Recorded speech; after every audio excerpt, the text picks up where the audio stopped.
Assalamu alaikum. Today we are going to talk about another big mistake that is made by CSS PMS aspirants while attempting a CSS PMS essay, and that is the incorrect use of English grammar and sentence structure.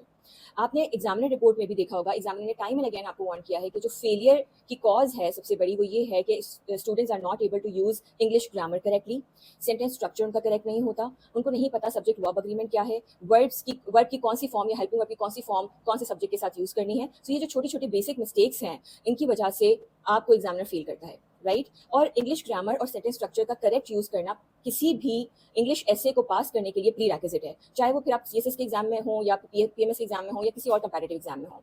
Even university exam के अंदर भी अगर आप incorrect use of English grammar या sentence structure करके आते हैं तो देयर आर चांसेस कि आपका टीचर जो है वो आपको फील कर दे. सो जब भी मेरे पास कॉपीज आती हैं इवैल्यूएशन के लिए मुझे बहुत सैडनेस फील होती है ये देख करके. स्टूडेंट्स उनको पता है कि English grammar is extremely important but they are not practicing English grammar, right.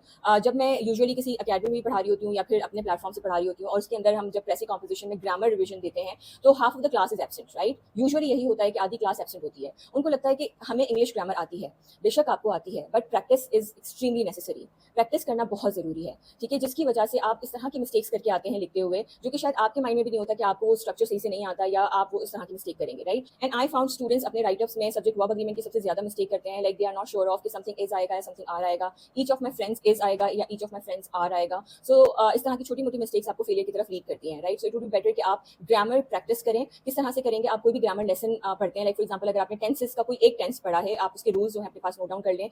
Short bullets में नोट डाउन कीजिएगा. आपने नोट डाउन कर लिया फिर उसके बाद आप इंटरनेट पे जाएं, एजेंडा वेब पे आपको तमाम जो आपके पास टॉपिक्स हैं ग्रामर टॉपिक्स उनकी पीडीएफ फॉर्म में वर्कशीट्स मिल जाएंगी. आप वर्कशीट्स को सॉल्व करें ग्रामर रूल को सामने रख के, ठीक है. दोबारा बता रही हूँ, वर्कशीट सॉल्व करनी है, ग्रामर रूल्स को सामने रख के और सॉल्व करते जाना है, ठीक है. जब भी आपको प्रॉब्लम आती है या जब आप इनिशियली एक दो वर्कशीट्स करें तो टाइम एंड अगेन अपने ग्रामर रूल्स को देखें. इससे होगा ये कि जो आपके ग्रामर रूल्स हैं आपके सबकॉन्शियस माइंड में स्टोर हो जाएंगे और इस तरह से आप मिस्टेक्स नहीं करेंगे. एंड जब भी आप किसी भी पैराग्राफ या किसी भी राइटर को इवैल्यूएट करवाएं तो अपने इवैल्यूएटर से कहें कि प्लीज डू राइट डाउन कि कौन सा ग्रामर रूल जो है वो वायलेट हो रहा है. इस तरह से लिख देना जनरली कि ग्रामर एरर्स हैं, it is not going to benefit the aspirant. आपने उनसे कहना है कि प्लीज पर्टिकुलरली बताएं कि कौन सा ग्रामर रूल वायलेट हो रहा है ताकि उस ग्रामर रूल को आप प्रैक्टिस करें और फिर उसको करेक्ट करें.